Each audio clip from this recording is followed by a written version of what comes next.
wanamuita hasa ya Muhammad adrikni, ya Rasulullah adrikni, na wengine ya Aliyu adrikni, na wengine.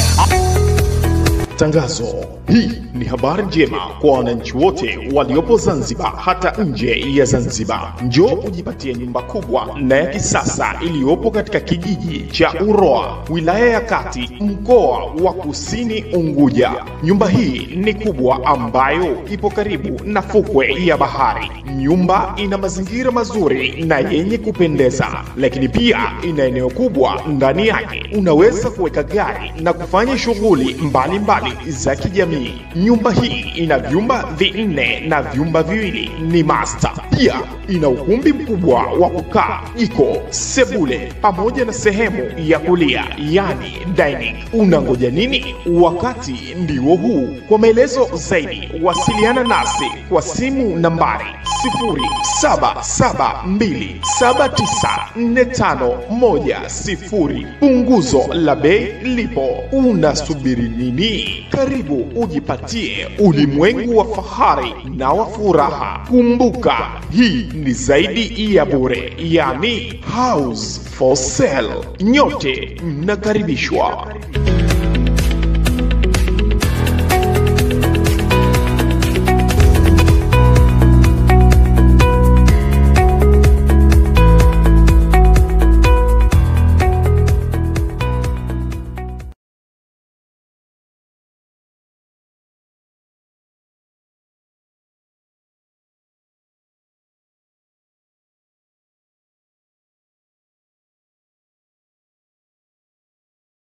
Sasa bibi huyu anaendelea kuishi na bwana wake huyo wa Kikristo.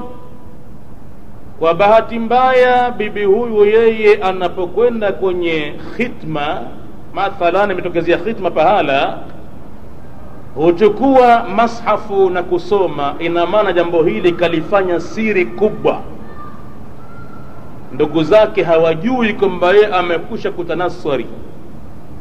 Ikitokezea khitma anakwenda na anapokea juzuu, wanasoma pale na kusoma, huwa anajisahau kwamba yeye sasa sio Muislamu.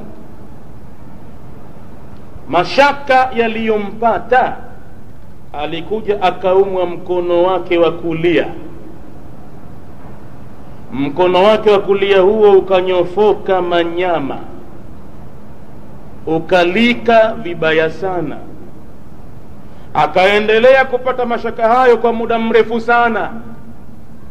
Sasa yanayomtokezea sasa ndiyo mambo makubwa sana, hata yakafanya kumgutusha kuwa alivyofanya ni makosa makubwa. Anataka kurejea tena kwenye Uislamu. Huko chumbani kwake msahafu upo kwenye mtoto wa kitanda ambacho wanalala yeye na huyo bwana wake, na Bible iko kwenye dressing huko ndani ya chumba hicho. Hivi sasa mashaka yanayomkuta, anayaona mambo, sio kwamba kalala yuko usingizini anaota ndoto, bali anaona mambo, yuko macho kabisa. Ni miujiza ya kutosha, wala sio kwamba kapotelewa na akili, yuko timamu. Jambo la kwanza analoliona sasa, kila siku, juu ya dari chumbani kwake anaona bahari kubwa, si kama yuko singizini. Akitupa jicho hivi anaiona bahari kubwa. Jambo la pili, kwenye mkono wake huo mbovu huo, huwa anayaona mafunza makubwa. Mafunza hao anawaonyesha watoto, lakini watoto hawaoni kitu. Yeye mwenyewe anaona mafunza makubwa sana.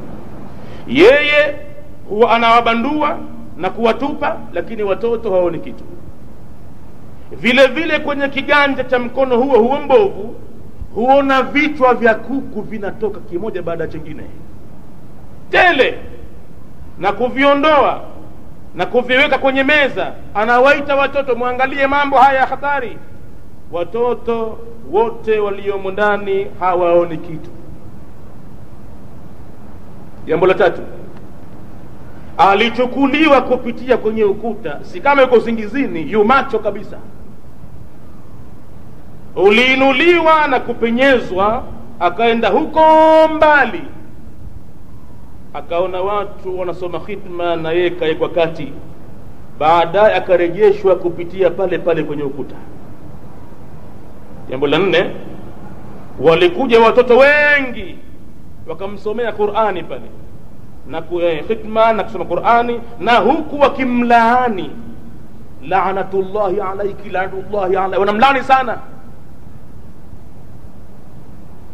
Ndiyo watoto hao wanapomwambia. Jambo la tano, kaletewa nguva. Nguva nadhani mnawaelewa nyote, viumbe baharini hao, nusu binadamu nusu samaki inaposemekana. Allahu a'lam, Mwenyezi Mungu anajua hakika ya mambo ilivyo. Basi anasema kaletewa nguva wawili, bibi na bwana. Nguva wale si kama kalala usingizini, yuko macho kabisa. Wakawa wanafanya kitendo cha ndoa mbele yake, na yeye anawaona hivi hivi, si kama yuko ndotoni, bali yuko macho kabisa, anaona peke yake mambo yale. Akimwita mtu angalie pamoja, mtu haoni kitu. Jambo la sita, kaletewa sanduku kubwa. Akaja mwanamke mmoja, akalifungua, akatoa vyombo vya dhahabu vingi, akawa anamdodesha na huyo mwanamke. Baadaye vitu hivyo vikarudishwa ndani ya sanduku hilo na kufungiwa na kutoweka, mwanamke huyo hayupo.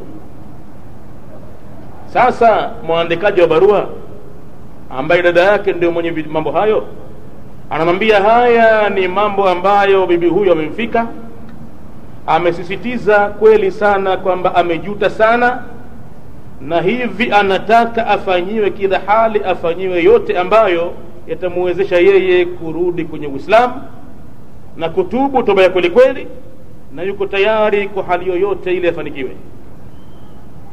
Anamwambia mwandikaji wa barua, na kuomba kama utakuwa tayari kwenda kumuona, basi tutakuwa tayari kukupeleka ukampe kila linalostahiki ili afanikiwe. Yeye mwenyewe kwa hali aliyo, si rahisi hata kushuka ngazi hivi sasa. Anakaa jumba namba 7, ghorofa ya 3 Michenzani. Anamwambia mwandikaji, naomba msaada wako. Na mwisho chini akanambia, anayekupa barua hii ni mwanangu, yani mtoto wa ndugu yake, na ndiye utakayempa agizo lolote lile aniletee. Barua hii imeandikwa tarehe 25 mwezi huu wa Septemba. Tarehe 26 nikaipata mimi hapa. Nilipoipata nikaifikisha kwenye shura, kwenye uongozi wa msikiti huu, tukaijadili, tukaiweka kwenye faili letu, na pale tuliagana kwamba tusizungumze habari hii. Wengine wengi pale wakatoa pendekezo kwamba ni siri, na mambo mengine kuna kashfa ndani yake na hivi na hivi. Wengine wakatoa pendekezo kwamba isomwe kwa sababu ina ibara kubwa, ina mazingatio makubwa. Mimi nikawaambia, kwanza nitatekeleza huu wito, nitakwenda kule nilikoitwa nikamwone kwa macho yangu huyu mtu. Halafu kule nikifika nitawaomba waliohusika na yeye mwenyewe pamoja, kama watanipa idhini niizungumze mimi msikitini habari hii, basi nitaizungumza. La kama wataona kama nisizungumze basi. Juzi Jumapili tarehe 1 Oktoba mwezi huu mwaka huu, baada ya sala la siri, mimi nikatoka kwenye miadi ambayo nishaitoa kwamba nitakwenda kumuona huyo bibi. Nikenda, na wakati ninakwenda, kutokana na maelezo ya barua hii, akilini mwangu ilikuwa inaniambia kwamba huenda nikamkuta mtu mgonjwa mwenye wasiwasi labda, au pengine malaria imo kichwani inamfanyisha mtu kuona mambo ya ajabu ajabu, au pengine akili imeingia dosari kidogo, nikadhani hivyo. Nilipofika kwa hakika, kumbe kule nyumbani ile kesi ni very serious. Jamaa zake yule mwanamke ndio wananingoja mimi, na wameitana kwa hakika, wanansubiri nenda mie ili ipate kujulikana ufumbuzi. Nilipofika kwa hakika, sikumuona mtu mwenye ugonjwa wowote, ila ni mwanamke timam, akili yake nzima, hana wasiwasi hata kidogo, isipokuwa maradhi yamemnyonya kiasi ambacho nilipomuuliza, mama una umri gani? Akanambia umri wangu kiasi cha miaka 44, yani kama mimi nilivyo hivi sasa hivi. Lakini ukimtazama macho utasema labda ni mtu mzima ambaye anakaribia au amefika miaka 60. Kadhofu sana. Nikamuuliza hali yako, akajibu kwa fasaha kabisa, si jambo. Nini matatizo yako? Sasa kabla ya kuanza kunieleza akaangua lia. Ndugu zake wako pale wanamnyamazisha aweze kusema, anawaambia sasa sema, huyu mtu sisi tumekuita ili tupate ufumbuzi. Akalia sana pale kwa quick, akaanza kueleza. Akanambia ya kwamba mimi nimeteleza, nimefanya mambo ya hatari. Akanambia mimi nimekaa na mwanamume wa Kikristo, tukafika kuzaa watoto, wengine waliondoka duniani, wengine wakawepo, wapo mpaka leo. Tukakaa hata ilipofika mwaka juzi, mwaka wa 93, huyu bwana akanambia kwamba nimepata barua ya kusomea upadri, na kwa hivyo mimi sasa nakutaka bibi wewe ubadilishe dini yako ili nikuoe kabisa. Anasema jambo hilo kwangu lilikuwa ni mkuki mkubwa sana, ingawa yote ninayoyafanya ni maovu na muudhi Mwenyezi Mungu, lakini hili sasa la kubadili dini yangu lilikuwa ni mzigo mwingine mkubwa.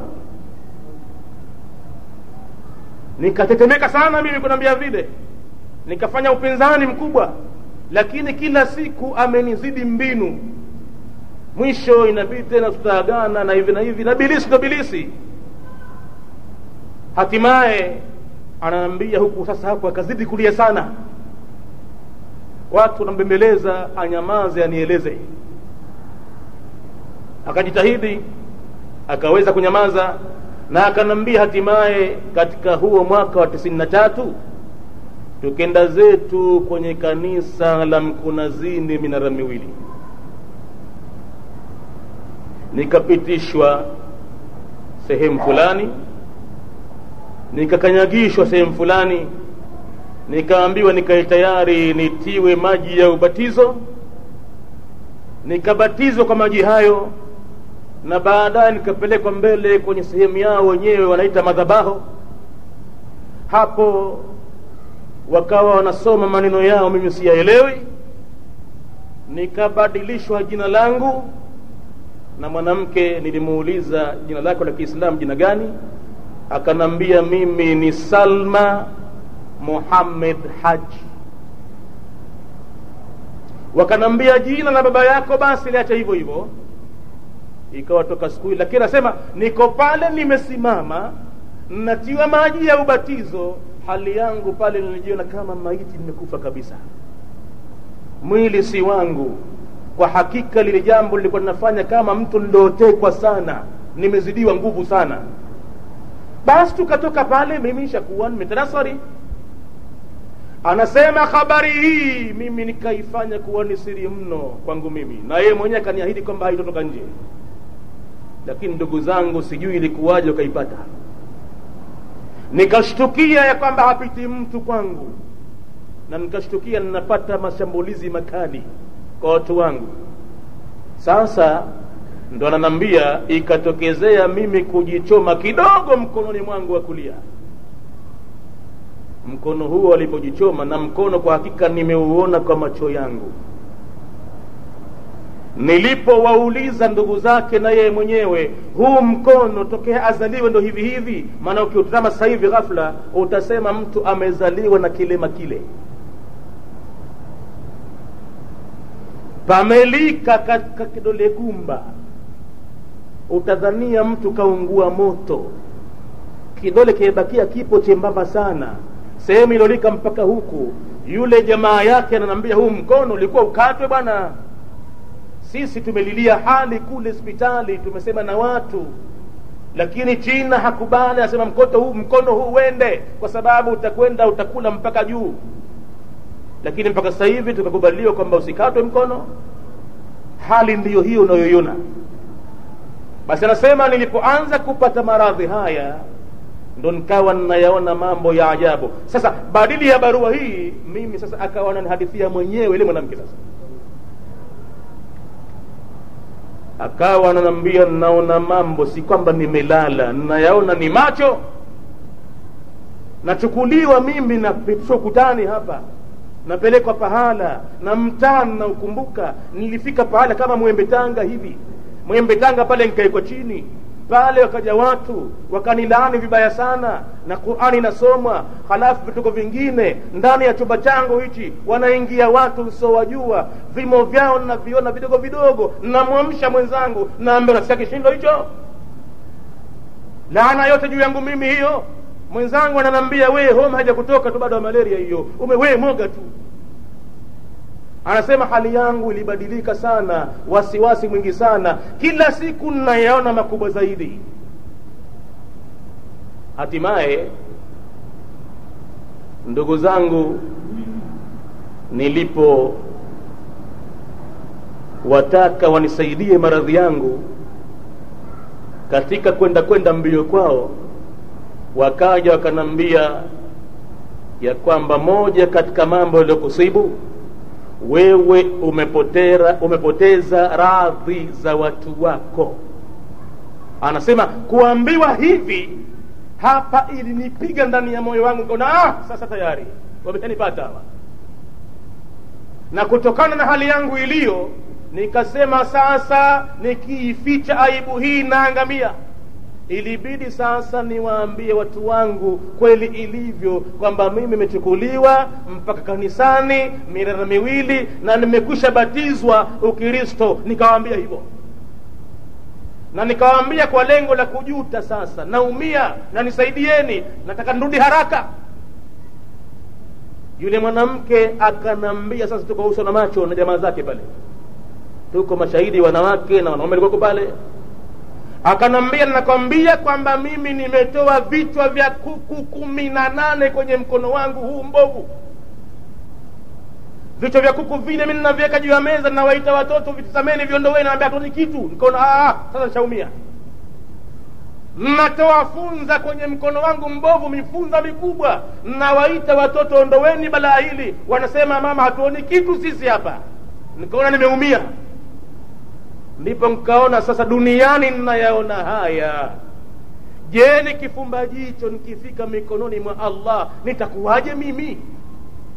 Ndipo anasema sasa ikabidi mimi nifanye juhudi, nitikimbie, nitoke katika huu Kristo, nirudi zangu katika dini yangu ya asili. Nimefanya makosa makubwa mno. Analia sana, utamuonea imani sana, analia kwa kwikwi, hasemezeki. Ananiambia, kwa niloyaona, basi haya ndo niloyaona, sasa nifanyeje? Anasema, nilimwita mwanamke mmoja hapa, mwalimu wa chuoni, kanambia maneno sijakinai bado, naumia tu. Kanambia, mimi nitakutia maji nikusafishe, maji ya ubatizo na hivi na hivi. Kanimwagia maji hapa, naona mimi bado ninaangamia tu. Nikamwambia, mama, umefanya jambo kubwa sana, jambo la hatari hilo. Na katika sheria ya Kiislamu mtu akitanaswari hivyo kirtadi, huwa wanamkabili Waislamu kumuuliza kiasi mara 3 hivi, wanampa hoja. Kwa hoja gani umertadi? kiasi mara 3 taulizwa kabisa. Kama hana hoja hiyo, basi mtume kasema man baddala dinahu faqtuluhu, mwenye kubadili dini yake akishindwa kutoa hoja hiyo basi muweni. Ulilofanya ni kubwa sana, lakini Mwenyezi Mungu kama unakusudia kurejea kikweli kweli, kutubu toba iliyotakasika, atakupokea mikono miwili. Pale yule mama alishukuru mikono sana, kuonesha kwamba alikuwa na aambiwe angalau kalima hiyo, huku analia kwa kwikwi. Nikamwambia mimi sasa hivi nitakutamkisha shahada 2 urejee tena katika Uislamu, maana sasa hivi wewe si Muislamu. Lakini kabla sijakutamkisha shahada 2, unajua kama mtume alipokuwa anajiwa na wanawake watakusilimu, Mwenyezi Mungu alimwambia idha ja'aka almu'minati yubayi'naka ala an la yushrikna billahi shay'a, ikiwa watakujia wanawake wako tayari hawatomshirikisha Mwenyezi Mungu na chochote, wala yaqtulna auladahunna, kwanza wala yasrikna wala yaznina, wala hawatokuiba wala hawatozini wala hawatoua watoto wao, na wala hawatoleta dhulma yote ya dhambi itakayotumwa kwa miguu yao na mikono yao, na wala hawatakuasi wewe mtume fi maarufin, katika wema wowote. Hapo ndo mtume kaambiwa akubalie kuingia kwa Uislamu. Je, nakuuliza, nikikutamkisha shahada 2 sasa hivi, uko tayari hutomshirikisha Mwenyezi Mungu kwa chochote? Akajibu da. Nikwambie nini ndio yaona mimi sasa hivi? Nikamuuliza tena, uko tayari kwamba hutoishi tena na bwana huyo? Akanambia kwa hakika nishamfukuza, ingawa alikataa kutoka undani mwangu, lakini mimi na ndugu zangu tumechachama hivi. Nguo zake hakuchukua hapa, ndugu zangu wamechukua kwa nguvu, wametoa kumpelekea kutoka Pakistan. Mwenyewe akasema atoki ndani huko. Biblia zake zimechukuliwa kwa nguvu hapa, kutapelekwa mwenyewe huko. Je, wewe mwenyewe moyo hautakuja kukurudi baadaye akakughilibu huyu kwa kuwa mmeshazaa watoto? Akasema kwa hakika ninayoyaona hakuna kitu ninachokitukia sasa hivi kuliko jambo nilolifanya.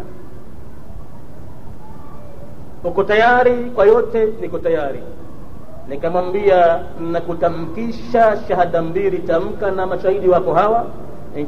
Nikamtamkisha, akatamka kwa ufasaha kabisa, lafdhi yake ni nzuri kabisa kwa sababu ni Muislam original. Nilipokwisha kumtamkisha, nikawauliza sasa yeye mwenyewe na watu wake, mtakuwa kwanza. Kabla ya hapo walisema kwamba tuna wasiwasi huyu bwana anapita akisema maneno pembeni ya kwamba nyinyi hata kama atarejea huyo, huku sisi tuna registration form, ameshakuwa registered, akifa leo hivi hakika sisi tunamzika kinasara Kikristo. Jamaa zake wametetemaa, wanasema hata kwa mikwaju, hata kwa vigongo humziki Kikristo, tutagombana hapa. Mimi nikawaambia kwa hakika ni shahidi, nimemsilimisha mimi na nitajeni popote pale, na nyinyi wenyewe hapa ni mashahidi, lakini nitakutakeni vile vile mpate registration form, kitambulisho kwa Waislamu vile vile, zikachukuliwa kwa chief kadhi vile vile muwe nazo. Tukamuuliza pale mwanamke, umetilishwa signature, umetia sign we? Akasema kwa hakika sign sikutia, baada ya kuniona mimi hali yangu na wasiwasi na namwambia kwa mimi nitarudi Uislamuni, pale alishindwa kunitisha sign. Lakini wenyewe huko kwa siri wamefanya form hizo, na mwenyewe aitapa anajisi. Kwanza alisema hatoki ndani ya nyumba hii, hakuna kumtoa. Tukamwambia kwamba alokuweka na bibi huyu. Kwa hivyo pale pale mwanamke yule kaulizwa, unasemaje, atoke asitoke? Akamwambia sitaki hata kumuona.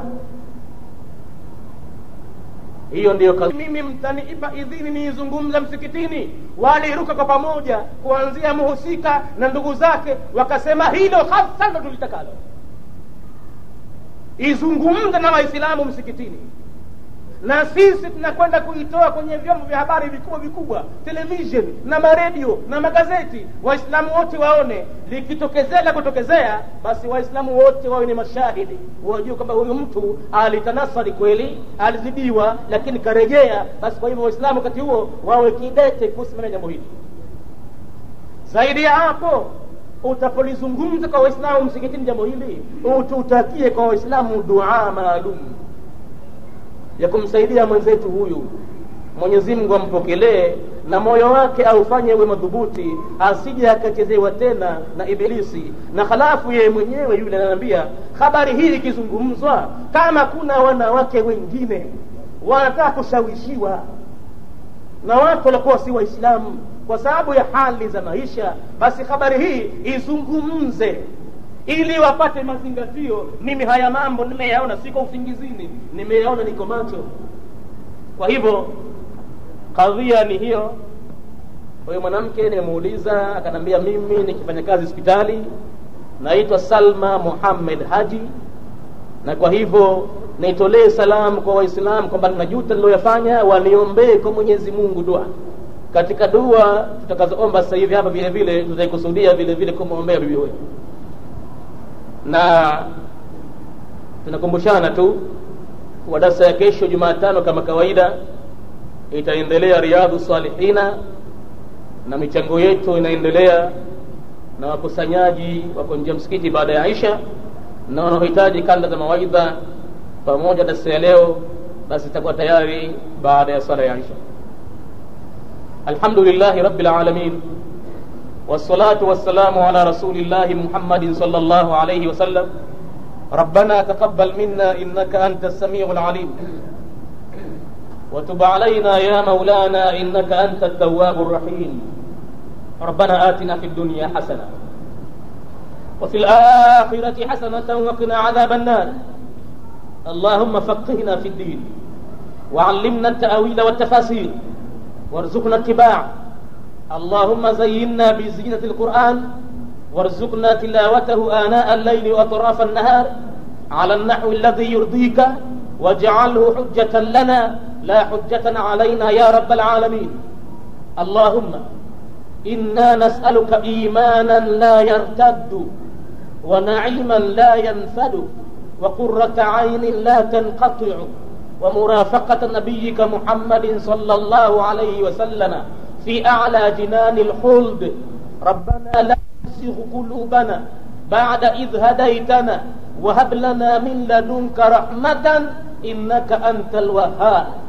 اللهم ارزقها إيمانا لا يرتد، وارزقها نعيما لا ينفد، وارزقها قرة عين لا تنقطع، وارزقها مرافقة نبيك محمد صلى الله عليه وسلم في أعلى جنان الخلد برحمتك يا أرحم الراحمين. بالله من الشيطان الرجيم. وسلام على عباده الذين اصطفى، وأشهد أن لا إله إلا الله وحده لا شريك له، وأشهد أن محمدا عبده ورسوله أرسله الله بالهدى ودين الحق ليظهره على الدين كله ولو كره الكافرون. نشهد أنه قد بلغ الرسالة وأدى الأمانة ونصح الأمة، وجاهد في الله حق جهاده حتى أتاه اليقين. اللهم صل على محمد وعلى آل محمد كما صليت على إبراهيم وعلى آل إبراهيم إنك حميد مجيد، وبارك على محمد وعلى آل محمد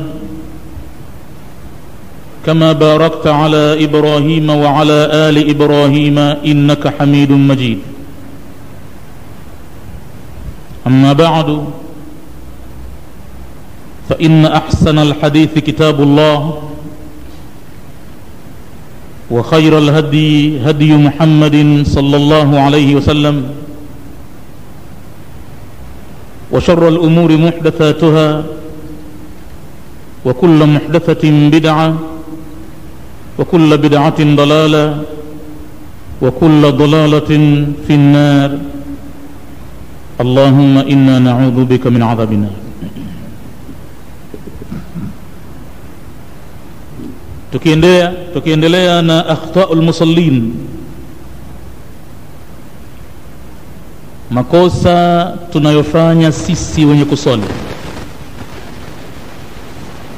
Tukasema ilivyokuwa hii swala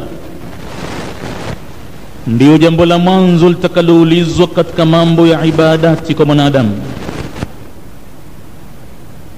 na endapo itapatikana swala ndi kamilifu, basi zitapokelewa ibada nyingine, na ikiwa swala itakutikana si kamilifu, imeharibika, basi vile vile huharibika ibada nyingine zote. Kutokana na umuhimu huo, ndio tukaonelea tukumbushane moja baada ya moja katika yale makosa yanayofanywa ndani ya sala, ili tujitahidi kuitakasa sala ipate kukubaliwa hiyo na kukubaliwa amali zetu nyingine vile vile. Maudhui tulioanza katika habari hii ya akhta'ul musallin ni juu ya aljahru, kutoa sauti biniyati, kwa tamko la nia, walqawlu, na lile tamko lisemwalo, biwujubi muqaranatiha, wajibu wa kuifunganisha hiyo nia, ma'a takbirati lihrami, pamoja na takbira ya kuhirimia. Maneno hayo hayakutokana na mjumbe wa Mwenyezi Mungu, ni maneno ambayo wanasema watu tu. Tukawa tunabainisha aqwali za ulama, akiwemo Imamu Shafi'i pamoja na As-Suyuti. Tumewataja hawa au wametajwa kwenye kitabu Akhta'ul Musallin maksudi, kwa sababu habari kama hizi zikizungumzwa mara nyingi watu husema kwamba hatutaki kusikiliza maneno ya Wahabi, madhehebu yao huko wao kazi yao kumkataa mtume, kumpinga mtume. Kwa hivyo usituletee maneno ya kiwahabi. Basi tukataja kauli ya Imam Shafi, na katika darsa iliyomalizika tulikuwa na maneno ya Imamu Nawawi, na huyo Imamu Nawawi ni katika mfuasi mkubwa wa Imamu Shafi'i. Anasema kuhusu tamko la Imamu Shafi alolisema, ambapo kuna mwanachuoni aitwaye Abu Abdillahi Az-Zubairi amebabaika na maneno hayo. Yeye ndo chanzo cha kuandika vitabu, akataja kwamba kutamka nia kwa sauti katika ibada ni jambo wajibu. Kitu gani kilichomfanya aseme hivyo? Ni maneno ya Imam Shafi haya yafuatayo. Imam Shafi ametamka hivi, na hii imekuwa ndio asababu fi ghaltihi, sababu ya kuchanganyikiwa huyu Abu Abdillahi Zubairi, na yeye mina Shafi'iyya, ni katika watu wa Kishafi.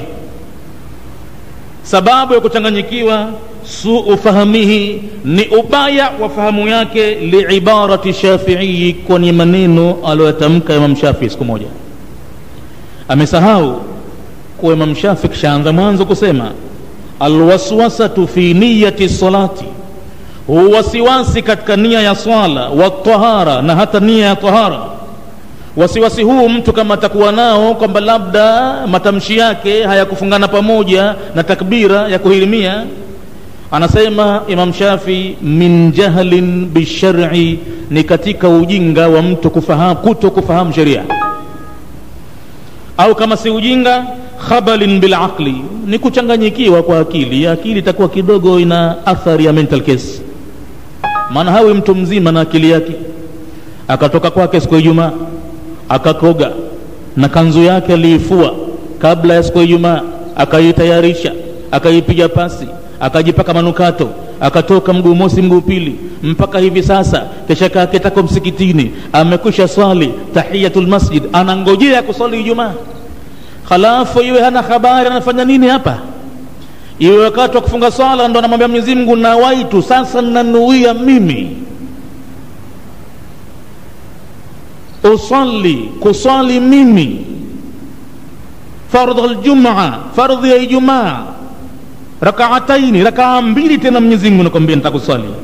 Haya kwa hakika itakuwa ni mambo ambayo akili ya mtu imechanganyikiwa. Imam Shafi anasema hivi, au khabalin bil aqli, ikiwa sikujingikiwa na sheria basi itakuwa ni kuchanganyikiwa kwa akili, si mzima huyo mtu, mgonjwa.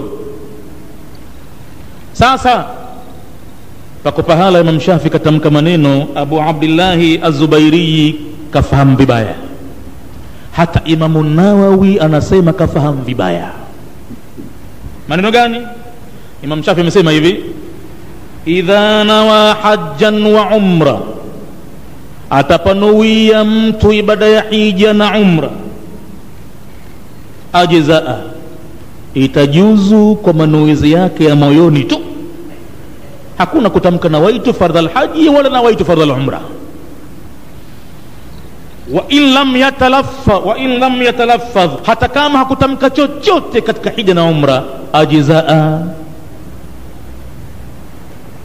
Akaendelea Imam Shafi kusema, walaysa kasalati, lakini hiyo ibada ya hija na umra na vile vile siyam si kama ibada ya swala.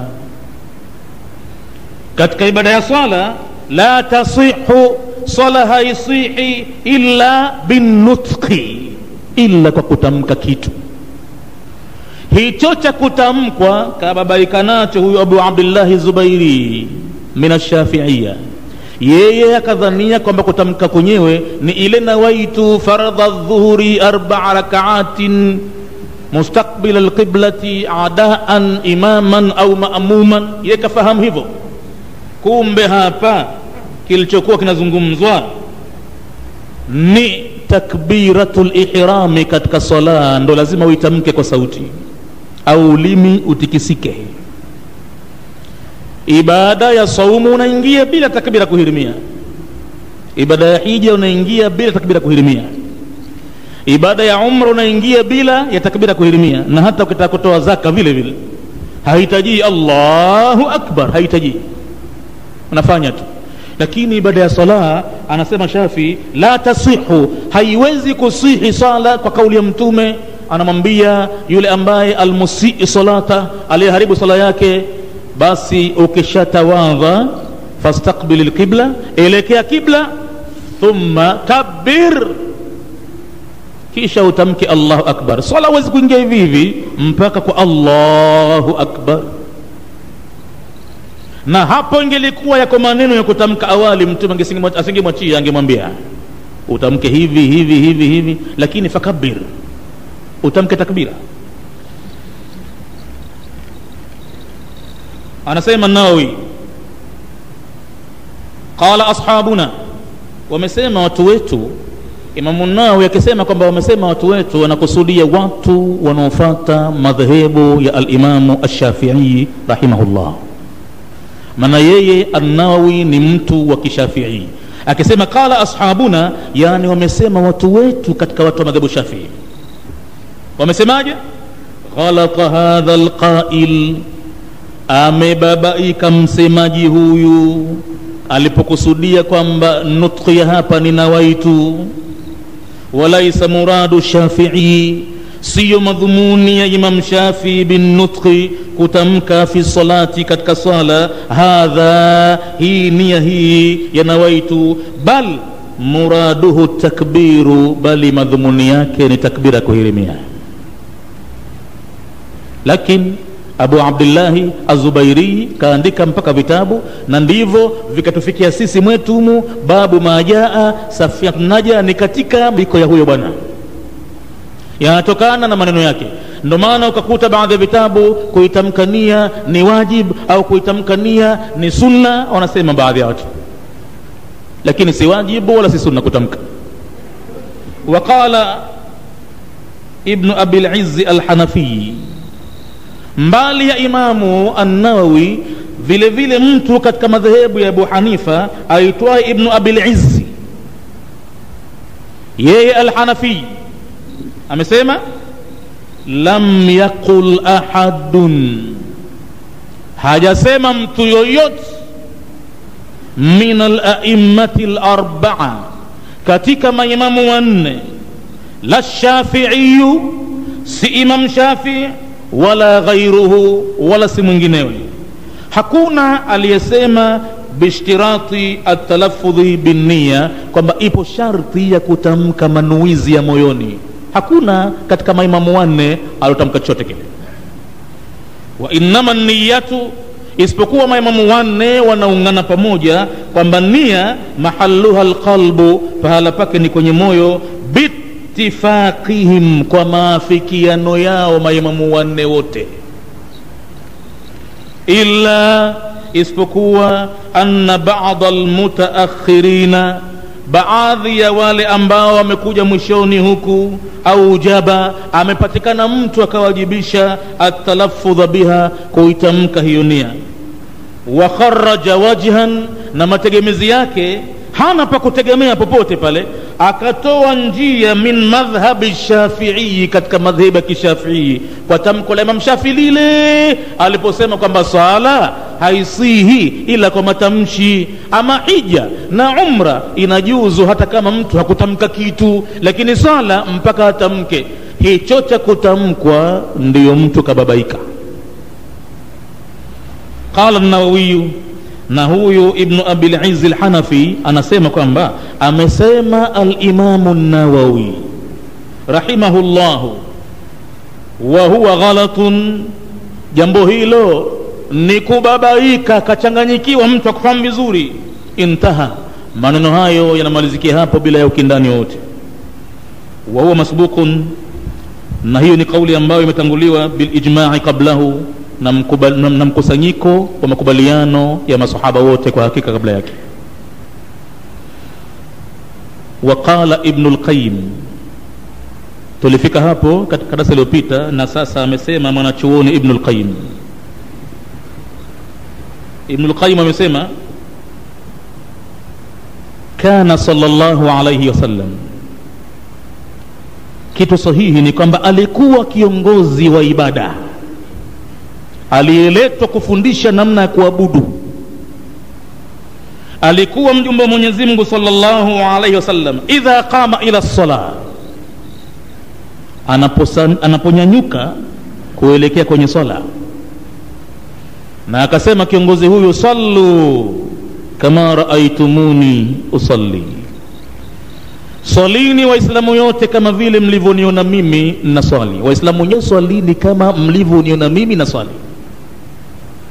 Basi alikuwa anaponyanyuka kwenye swala, qala, neno analolisema mtume ilikuwa ni Allahu akbar. Hapo ndo Imam Shafi akasema swala haisihi mpaka kwa matamshi. Matamshi yenyewe ni Allahu akbar. Wala shay'an qablaha, wala hajapatapo mtume katika umri wake wote ndani ya utume kutamka chochote kabla ya Allahu akbar. Hata a'udhu billahi minash shaitani rajim si pahala pake hapo.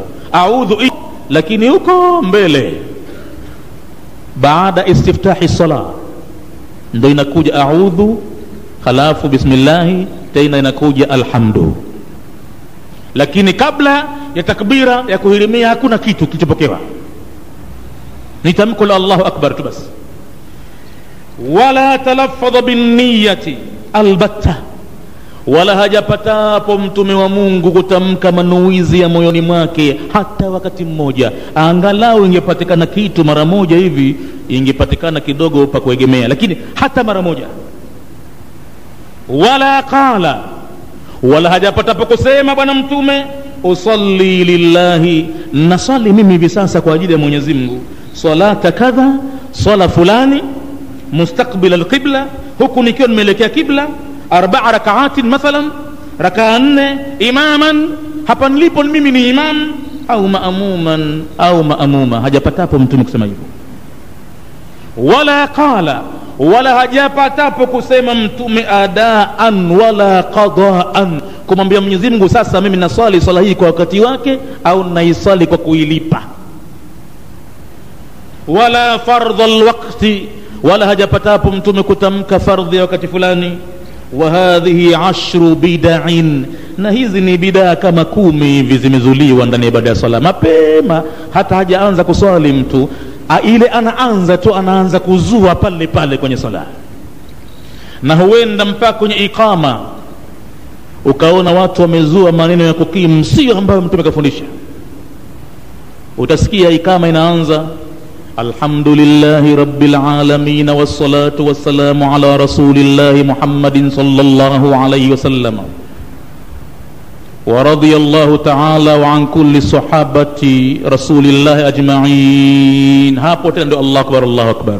Maneno haya yote kuanzia alhamdulillahi rabbil alamin wassalatu wassalamu kadha kadha kadha kadha mpaka kuingia masahaba pale, kwa hakika ni maneno ya uzushi. Iqama, mtume alikuwa na waadhini wake kina Bilali bin Rabah radiyallahu anhu na Abdullah ibn Maktum, hawajapatapo kukimsala wakatanguliza maneno yoyote yale isipokuwa iqama inaanza Allahu akbar, Allahu akbar.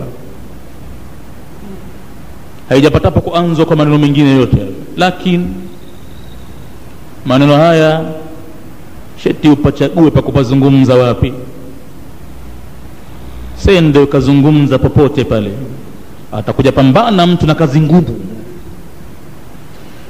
Jinsi mambo yalivyoharibika mpaka bidaa mazushi yamekuwa ni mwenendo hasa wa mtume, na mwenendo wa mtume hivi sasa utakuwa ni uzushi. Kuna baadhi ya misikiti kama ataanza mtu kukimu kwa Allahu akbar moja kwa moja, ataambiwa ya kwamba sio ikama hiyo, asilete ufidhuli kama huo. Sheti aanze wanavyotaka watu vile kwanza. Kwa hivyo mapema shetani anatuzain, tunazua katika ibada hata hatujaanza kuswali bado, kwenye ikama tunazua. Halafu katika kufunga takbira kuhirimia tunazua matamshi ya nia vile vile. Ibn al-Qayyim anasema ya kwamba mambo hayo mtume hakujafanya, bali ni 10 bid'in, ni mazushi 10 yaliyozuliwa. Lam yanqul anhu ahadun, hakuyanukuu mazushi hayo 10 yoyote yale, qatun, hata mmoja, biisnadin sahihi, kwamba atataja kwamba ni mategemezi yalikuwa sahihi kutoka kwa mtume, wala dhaifin, wala hakuna mategemezi manyonge, wala musnadin wala mursalin, hakuna mategemezi yaliokuwa wala mursal, lafdhatan wahida, hata tamko moja, minha, katika mazushi hayo, albatta, hata moja. Bal wala an ahadin min ashabihi, watilia mbali kwa mtume kwamba ipokelewa kwa mtume, bali hata kwa yoyote miongoni mwa masahaba wa mtume hakuna atakayesema kwamba angalau sahaba wa mtume mmoja alikuwa akitaka kusali anasema nawaitu usalli fardha kadha kadha kadha kadha. Wala stahsanahu ahadun min at-tabi'ina, watilia mbali masahaba, hajapatapo kustahsan yoyote katika waliofuatia masahaba vile. Zama batil linavyokuwa iko waziwazi, tena kitu gani cha kugombaniwa hapo, kitu gani cha kutetewa hapo? Hakiko kwa mtume wa Mungu, hakiko katika masnadi yoyote dhaifu wala mursal wala maudhu wala chochote. Kwa masahaba kitu hicho hakiwezi kupatikana. Hata kwa matabiina kwamba labda katokea mfuataji wa masahaba kastahsan mwenyewe, maana tabi'i kuna baadhi ya wakati anakuwa ni hoja kauli yake, maana yeye ni tabi'i. Haijapatikana hata kwa tabi'i kustahsan, yani kufanya jambo hili kuwa ni zuri angalau. Wala al-a'immatul arba'a, wachilia mbali matabiina vile vile, hata maimamu wanne mashuhuri wa kisunni, Abu Hanifa, Maliki, Shafi'i, Ahmad bin Hanbali, hakuna yoyote miongoni mwa hao aliyestahsan kwamba hapa panataka mtu aseme kwa maneno nawaitu sawma ghadin an adai fardhi shahr ramadan hadhihi sana fardhan alayya lillahi ta'ala, tena ndo aanze kufunga tena. Hakuna hata maimamu wanne, si katika sala wala katika hija wala katika wudhu wala katika pingine. Wa innama gharra ba'd almutaakhirina, kwa hakika yamewadanganya baadhi ya wanavyuoni kuja nyuma. Limemdanganya mtu mmoja huyu Abu Abdullah Zubairi, qawlu Shafi'i, tamko la Imam Shafi. Hata Ibn al-Qayyim anasema kadanganyika huyu Imam Nawawi, chamuona kasema hivyo, na watu wa kishafi wamemuona mwenzi wao kapotea. Na Ibn al-Qayyim anasema amedanganyika na kauli ya Shafi'i radhiyallahu anhu fi salati, kuhusu sala, aliposema Imam Shafi, innaha laysat kasiyami, hiyo ibada ya sala si kama ibada ya funga, wala yadkhulu fiha ahadun illa bidhikrin, hakuna yoyote atakayeweza kuingia ndani ya sala ila kwa utajo maalum. Kuna kitu maalum akitaje ndo aingie kwenye sala.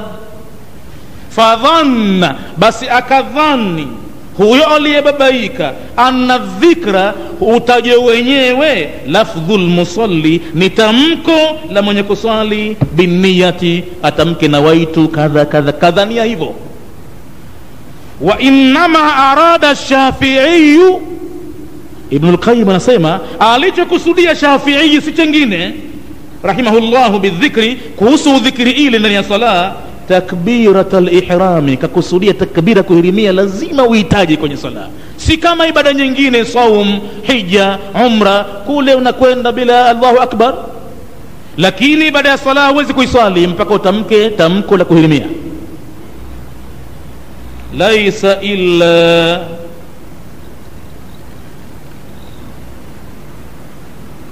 muda umesonga sana. Maneno haya ya Ibn al-Qayyim insha Allah taala tutakuja kuendelea nayo katika darasa itakayofuata insha Allah, kuhusu maudhui hii. Kwanza, kosa la manzo katika akhtaul musallin tunalifanya sote wengi wenye kuswali katika jambo la manuizi, hata hatujaingia kwenye ibada ya swala yenyewe, huko kwenye kunuia huko tunaanza kosea pale pale. Na shetani ametuzain baadhi yetu, tunafunga swala mara 10 hatujaipata bado, mpaka imam anafika kurukuu, na mtu tena hapo inabidi hana budi sasa, itabidi akimbilie upesi upesi, Allahu akbar, Allahu akbar. Sijui kule kote kule alikokuwa anafunga na kufungua kule hajapata kitu, sijui hapa kama kapata kitu baada Allahu akbar, Allahu akbar. Sijui hapa ile makrunatun binnia kama imepatikana hapa talaffudh binnia, sijui.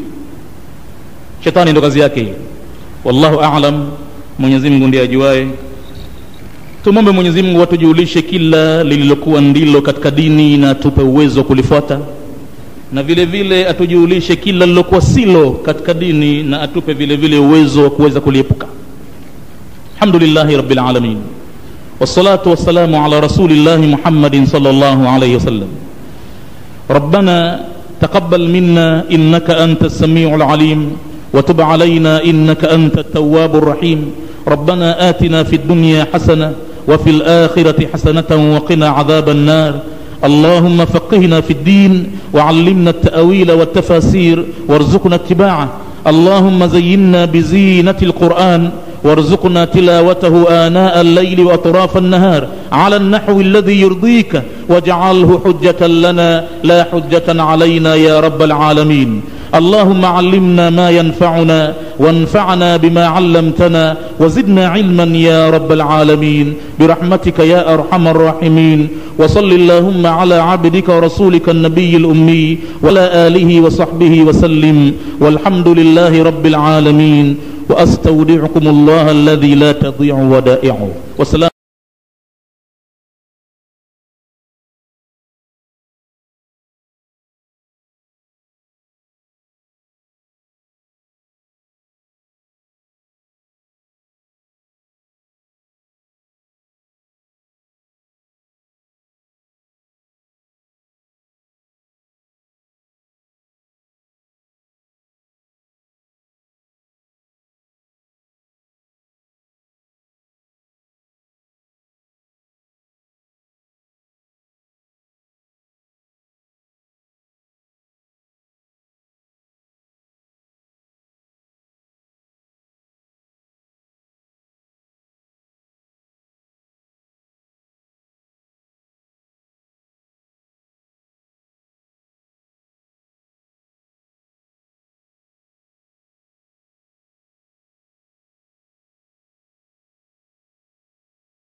Matangazo.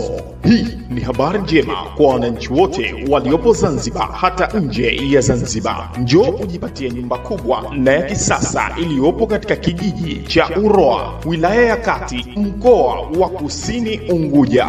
Nyumba hii ni kubwa ambayo ipo karibu na fukwe ya bahari. Nyumba ina mazingira mazuri na yenye kupendeza, lakini pia ina eneo kubwa ndani yake. Unaweza kuweka gari na kufanya shughuli mbalimbali za kijamii. Nyumba hii ina vyumba 4 na vyumba 2 ni master. Pia ina ukumbi mkubwa wa kukaa, jiko, sebule pamoja na sehemu ya kulia, yani dining. Unangoja nini? Wakati ndio huu. Kwa maelezo zaidi wasiliana nasi kwa simu nambari 0772794510. Punguzo la bei lipo. Unasubiri nini? Karibu ujipatie ulimwengu wa fahari na wa furaha. Kumbuka, hii ni zaidi ya bure, yani house for sale. Nyote mnakaribishwa.